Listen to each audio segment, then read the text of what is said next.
previous videos that I did on the M4, I was a little harsh on it, and it was probably because I was just so new to me and there was a lot I had to learn about how to drive it and where it's great to drive. But if you take a look at where I'm at right now, I'm going to try to explain why the M4 is so great, and I've come to learn that just being on a road like this. This is probably the best road I've ever driven on. It is just non-stop hairpins and straightaways all the way up this mountain, I think to about 10,000 feet. Enjoy some of the drone footage, enjoy the driving footage, and enjoy the M4.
Guys on these bikes are crazy.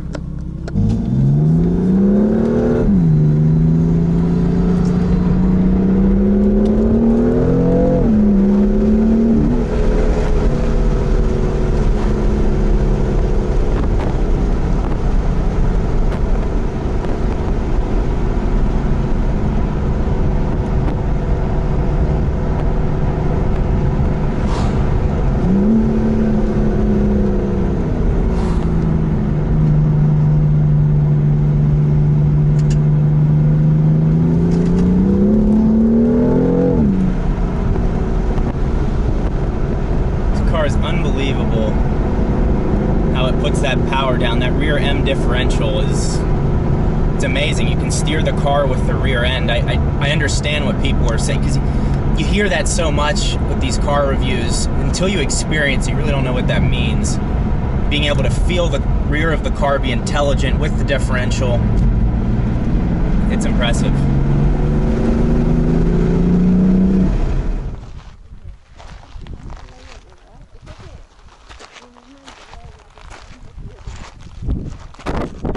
At the summit of Haleakala crater. It's almost as high as I've ever been. I think in New Mexico I was at about 11,000 feet at one point, but this is so cool up here, and there's all these observatories. So, like the road to this part of it, I wasn't even pushing it because I was scared. I almost went down. Yeah, you did? I almost did, yeah.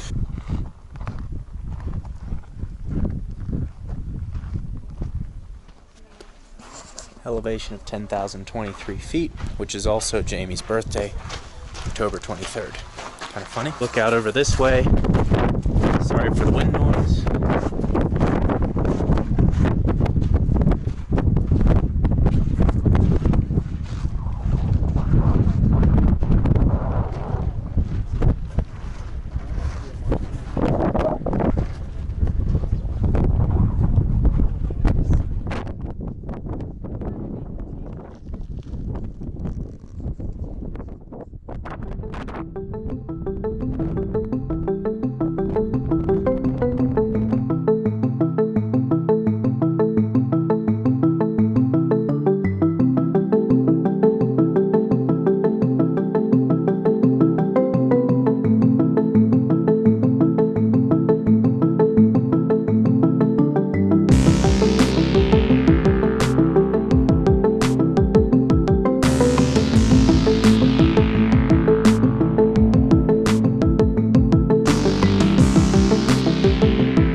bikers coming up behind me here. These guys are flying down this hill. It's so cool.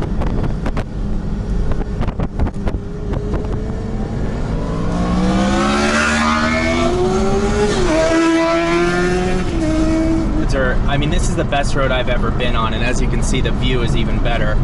But it's almost like they allow motorsport like that to go on, because the roads are perfectly paved. It's not a road that the surface varies. It's consistent all the way through. There's no water runoff that I can see of. So you're able to just really enjoy yourself. You have to be safe. It's still a public road, but they clearly, I mean, these bikers are up here all day long. So it's not like they are shunned from being here. It kind of reminds me of the Snake in California. There's performance cars and bikes up there all day long, so it's kind of cool. They're even embanked, like the turns are even banked. It's crazy.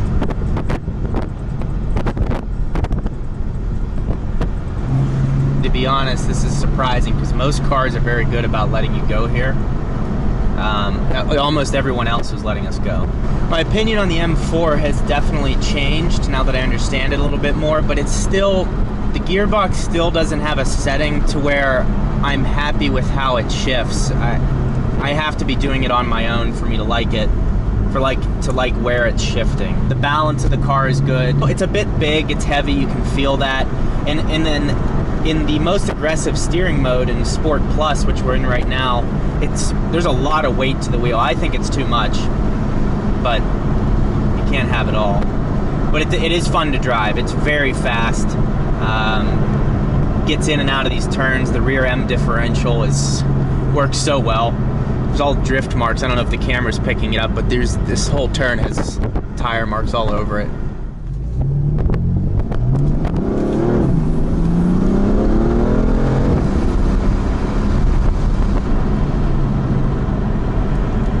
Yeah, like right there, it should have probably gone down to second, but it stays in third.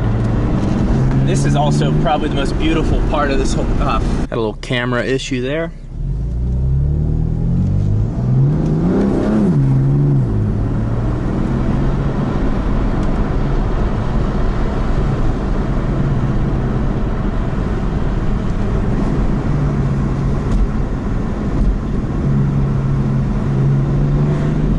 Up there is perfect. It's wide open. You can see exactly what's ahead of you.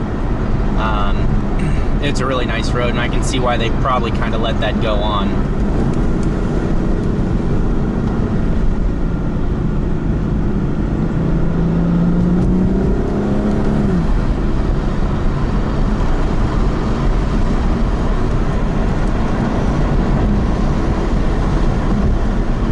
Yeah, it just holds the road extremely well. Gives you a lot of confidence. But, I mean, that's what you'd expect from a car like this. So the question is the BMW M4 any good? And I think that's kind of a complicated answer depending on what you're looking for in a sports car. If you're looking for something that, well, quite frankly, has the legacy, the lineage that M does, then yeah, you'll probably like this car, and it's fast in a straight line. But it doesn't have like an intoxicating exhaust sound. It doesn't have something that makes me want to just go out and drive it constantly.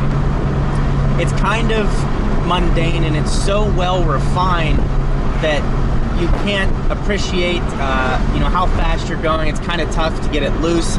Whereas something like a GT86, which is not even near as fast as this car is, but you can use it all on the road.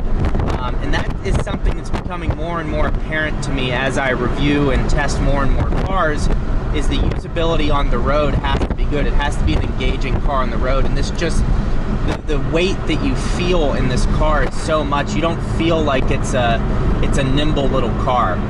Now, that doesn't mean that it doesn't handle well and it's a terrible car. It's not what I'm saying. I'm just saying my taste, I like sport compacts, so I would prefer having an M2 over this M4. That's just me personally, or a Mitsubishi Lancer Evolution, or an STI, or a Focus RS, or a Golf R. I think those are better day-to-day than this car is. But this car, I also feel like you're going to impress a lot more people. So if you're looking to turn more heads, yes, this thing turns heads. and especially with the yellow color that it is. It's not a bad car, but it's not, you know, I'm not going to walk away from this like really missing it. I'm going to be happy that I experienced it and I understand it, but it's not something that I think I ever want to own. The E46 M3, I drove that across the United States years ago. That was a very engaging car, well balanced, well powered, had everything you needed. This has a lot of great technology. For example, the heads-up display right now shows me 4th gear and I'm going 40 miles per hour in the tachometer. So that's really cool. It has a lot of great technology, but the gearbox, I don't like it, and I don't know. It doesn't excite me that much. Whereas, you know, like the Golf R was a more exciting car than this M4. And I spec'd out this car, and you're looking at, with the options that it has, you're knocking on the door of $90,000. And that's just crazy. I mean, you're talking about like GTR money now, and I'd rather have a GTR over this any day.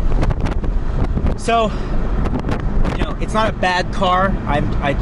For me personally, it doesn't fit what I look for and what I look for in fun. So, that's what I have to say about it. So I'm interested to see what your feedback is in the comments. Thank you all for watching. Hope you're enjoying the videos, and we'll see you next time.